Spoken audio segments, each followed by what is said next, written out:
Hey everybody, Barry here again. Random video time. I don't really have a plan today. Well, I don't really have a concrete solidified plan. I'm just gonna fix stuff that needs to be fixed. Right now, my 6-liter has a 4L60 flex plate on it, and I gotta get rid of that. I have over here on the bench a 4L80 flex plate. Everybody suggested I should get an SFI rated one, so I got that. And I don't know if I'm gonna need the spacer that's on the back of this, but I have a feeling I might, so I'm going to take some measurements and see. Now, when I order my converter, it may be a dual pattern anyway, so I might not need this, but I don't know, I'd just rather have the right one anyway. Measuring the 4L60 from the oil pan to the outside of the flex plate is 7/8 of an inch. Now I'll go and install the 80 flex plate and see where that one's at. So, bolt that on there. I haven't done a 4L80 swap before, so I don't really know what goes on here, or what I'm supposed to use, what I'm not supposed to use, so I guess we're gonna learn today.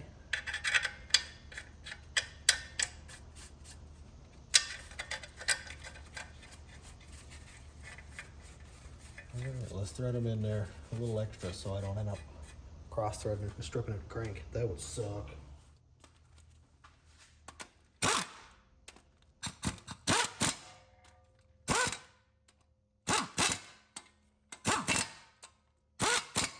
So the 60 with no spacer was 7/8, and this one is 7/8. So that's perfect. Okay. And according to Google, it defaulted to Microsoft Bing, which is like talking to a piece of drywall. According to Google, it's 74 foot-pounds. So we'll set it there. Now this is going to want to turn on me.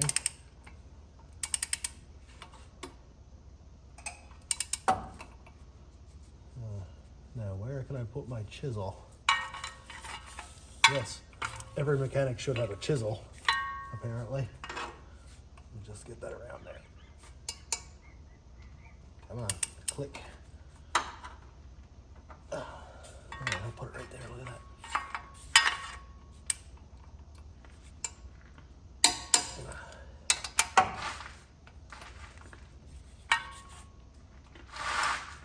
The bolts are so shallow, I don't like it. It always looks like it wants to slip off and hit me in the face.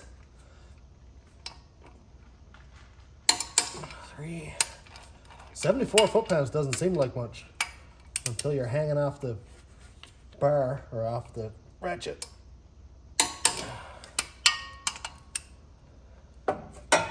Trying to hold it with a wood chisel.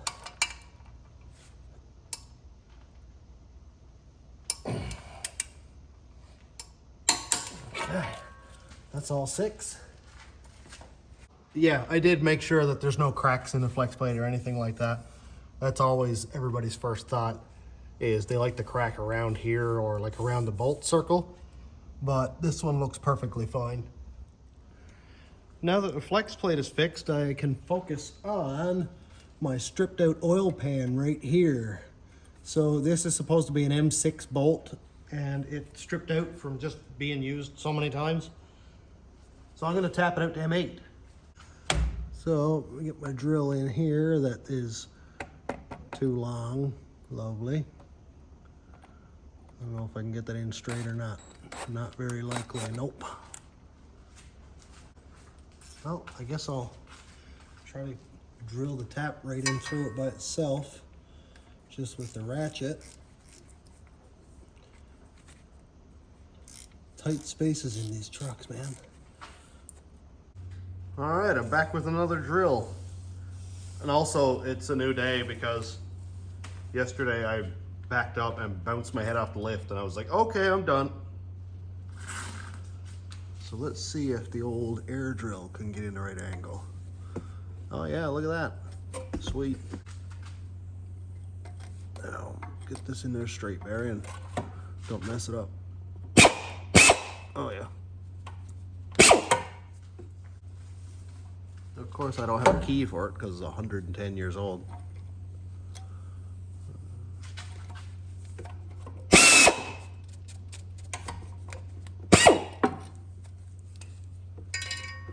struggle.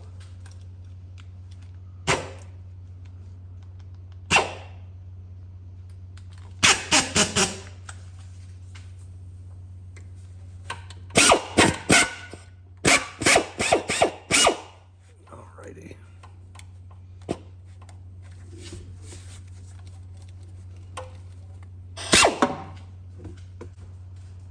So according to Google, the tap size is 0.28 inches.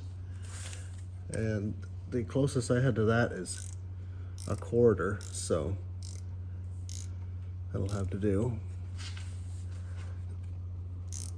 Now, if this will go in there straight, that would be sweet too.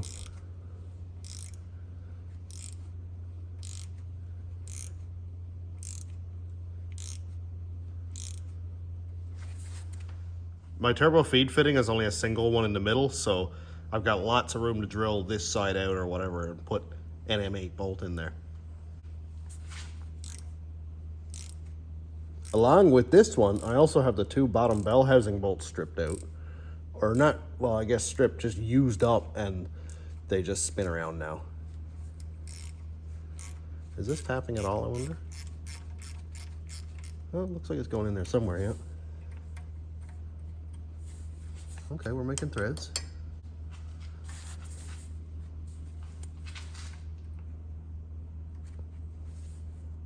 It's crazy. I've had this plate off for like 3 days and it's still dripping. That's nuts. So I'm just gonna tap this down until it stops. Oh yeah, it really took bite then, that's great.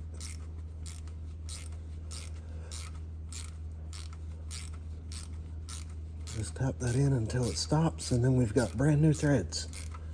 I really don't want to take off this oil pan. And I'm not going to change the oil pan because Dwayne powder coated it for me and it looks gorgeous. All right, that's starting to get a little tight now, so I'm just going to back it off and push it in again and just see if we're at the end. I don't want to break the tap off in this either. Okay, and that's all I'm going to do.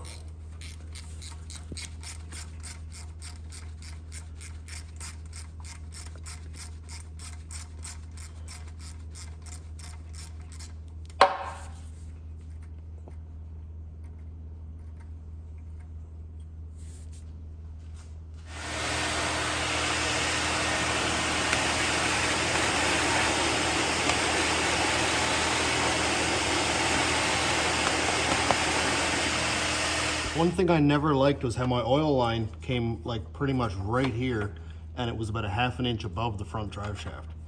It never did touch, of course you can see, but I still don't like it. So I think I'd like to get it to come up around here and come in forward more, like, I don't know, sneak down here by the Y pipe or like up by the frame and then curl back and go in this way. Now I only have so much room, but I do have this oil cooler here. So this line goes across and that way, and this one leaves the opposite side and goes this way toward the turbo. But I'm kind of wondering if I can take this one out here and move it to there. That would make a lot more sense. So that one's loose. That one's loose enough so I can take that out. The cooler is a little bit wet, so I may end up just removing it altogether, but I really do like this cooler because, you know, it's a cooler. It's going to cool the oil before it goes into the turbo. But I really don't love how there's actual oil dripping out of it. I'm just noticing that now. So I think I may remove this and just have this line loop from the turbo and go up to here anyway. That way I can adjust it whichever way I want. That's too bad. That was a nice setup, but these coolers are not cheap and they're hard to find around here because they always rust out. But if I do find a good one on a scrap truck, I'll pull it off and I'll keep my brackets here because I've just got them riveted up to the frame and I can just bolt it in and probably reuse these lines. Cool, got a plan. Well, that's all disconnected and I got a nice sharp piece of the stainless in my finger. Yep, one of those. That's always comfy. So I didn't have enough of the black PTFE, and I joined it right here with just a NPT joiner. But I think this piece may be long enough to go all the way around the engine, because my turbo's all the way up there, and I might be able to go in under and go back. That would be cool. I have here about, I don't know, 5 feet, 6 feet of that hose. So I'm gonna feed it down under here and not scratch all my paint up to bits. I'm gonna go under the engine, like around the differential, and then feed my way across, and that'll avoid the drive shaft completely. I don't like when spinny things that can break and oil lines are in the same vicinity. That's a recipe for disaster. And down here on the bottom side, I can't see anything because there's too much junk in the way. Oh, there we are, look at that. Okay, so I'm just gonna feed that along here. And my wife hates that sound, so if you're watching, Cass, I'm sorry. Feed that along there. And I still can't see it from this side. Man, what a mess. Where are you? Oh, there it is. I can see it through the camera. Right on, look at that. Much better. Much less scary. Okay, so the oil line is hooked up. I'm just getting this block screwed on now. I know that this one here, this little Allen bolt, is long enough or short enough or whatever. But this, I don't know what it is. This bolt here is a little bit too long, so I'm gonna have to shorten that one up, but that's fine. So I found another bolt. This is the one that I had screwed in there, and it was a little bit too long. The one I have here is about a, I don't know, 3/16 shorter, but it's not threaded all the way to the end, so I'm gonna lose like 3 or 4 threads there, and I don't want to do that, so I'm just gonna slice that one off. Lopped off a couple threads. Exciting.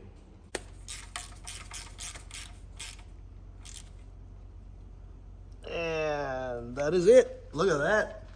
All done. So now we've got lots of room between the drive shaft and that oil line there.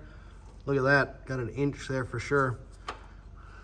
And I've been thinking whether I should make like a drive shaft loop. I don't know if people put them on the front or not, but I'd love to know what you think. If you could give me some advice on that. But my oil line is done, and I'm no longer nervous that my drive shaft's gonna wipe it out. And here's what's left, what I pulled off the truck. So this is the one, I guess, that went back to the cooler, and this one went up to the turbo. And I didn't need to use that anymore, so I will keep this stuff because these pieces are like 6 feet long, and I can use those for fuel lines because I plan on changing my fuel system, or at least the plumbing up from the pump to the rail anyway. So I can reuse this stuff, and I've got to kind of take an inventory of all my fittings to see what I need to do my transmission lines, because I'm changing those to AN also, but I'll do that another day. Well, we got a whole bunch done in this video, and I'm glad to have a couple things fixed, like that stripped out thread in the oil feed block, which was stressing me out, and revise the oil lines, which is always nice, shorten those up, so less chance for leaks, less fittings, more gooder. Also changed the flex plate. That's not really a big thing, but I said, we'll go on and do it anyway and do some measuring, make sure that spacer was needed, and got that sorted out. So I'm all done for today. Thanks for checking out the channel. Thanks to my YouTube members, patrons, and subscribers. If you want to check out my Patreon, it's patreon.com/stationroadratrods. That's just a small way you can help out the channel. And thanks for watching. Have a great day, everybody.